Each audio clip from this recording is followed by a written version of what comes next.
When you don't get to experience your first finals of college, you know, it's like, it's weird. It's a weird feeling. But that spring semester, going to my calculus final on a Saturday morning, you know, singing and everything, everyone looked at me funny.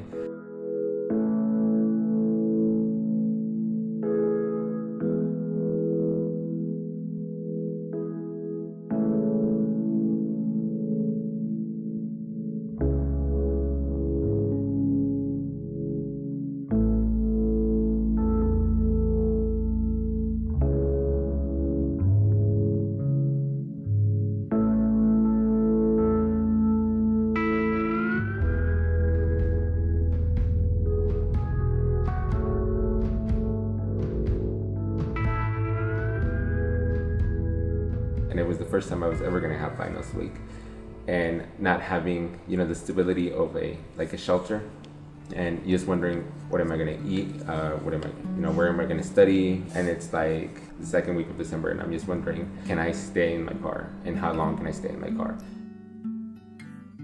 We don't recognize that this is happening. You sit in a class, your classmates around you, and you're just like, yeah, he's just a classmate, she's just a classmate, and I was just a classmate.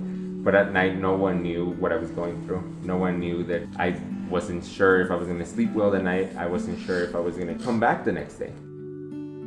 There were times where I couch surfed and I begged anyone that I knew if they had somewhere to stay for me, if I could just sleep on their couch.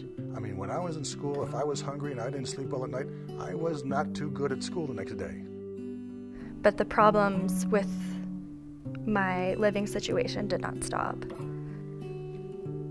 It was constant fear of everything that I said and did could be used against me to kick me out, to have 10 minutes to pack up all my stuff and figure out where to go next. You want to just, you know, ignore the fact that you have to sleep. And sometimes you dread the idea that, oh shoot, it's getting late, I have to sleep. So that means, where am I going to go park right now? And I had the luxury, and I call it a luxury, of having a car. Because it could have been way worse. It could have had to walk around and figure out where I was going to, you know, sleep. At least for me, it made me count my blessings. And it helped me get through the day. And then the next day, I would do the same. I'd be a student at day. And then at night, well, you don't necessarily put labels in that.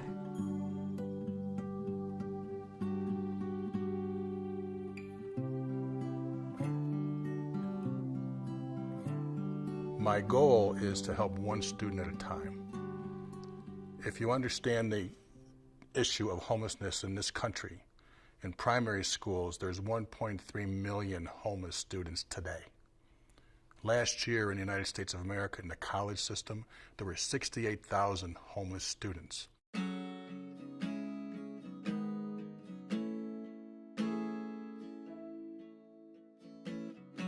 It was kind of like a hit in the face. It was like, okay, I cannot do this. I cannot, you know, be in this situation. I got a wish, I got a desire to get out of it the fastest I could.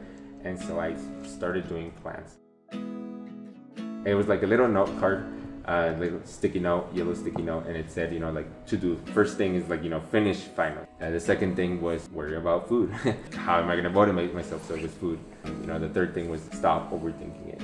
And that's essentially where, like, Hide in Plain Sight scholarship came in. It was that precise moment where I read that description, and I was like, this scholarship is, you know, for people like me, people who've gone through these experiences, who shared this, you know, journeys. And that's essentially where I met Joe. It blows my mind that the students we help are honor students, 3.0 GPAs, they got food insecurities, but somehow these students are so driven not to be behind by their situation. When we meet them, in an interview, we learn of their adversity, and we become inspired by their aspirations. And the most important tool we have when we're interviewing a student is a Kleenex box. I don't know where I would be without him. I think about that sometimes, and it's scary. And to think that if I didn't have this one stranger really reach out to me, I could be one of those who is not alive anymore or in jail.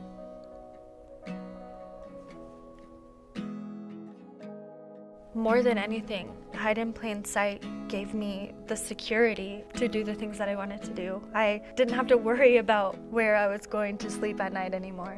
I had a stability and I had a new formed family. So there's tuition, books, and fees that are typically used for college. But if you're homeless or you're in poverty, what about childcare? What about food? What about transportation, housing insecurities? So our scholarships are intended to remove those barriers to help our students get to that point where they can get their education, become competitive in the job market, earn that living or sustainable wage, and hopefully break that cycle of homelessness or poverty. For going to spring semester only having to worry about studying, I was happy. I was like, I'd rather, struggle and, get sick after finals. Who cares, But I know that this is my only concern right now. Is to study and do good in these exams and not necessarily worry, where am I going to sleep? Dealing with homelessness and going to school is a profound challenge. It is not easy. But the fact that these students keep coming to class is incredible. Some people with all the resources in the world can't even do that. If you are one of those students, you should be beyond proud of everything that you accomplished, because that outweighs your unfortunate situation by a million times.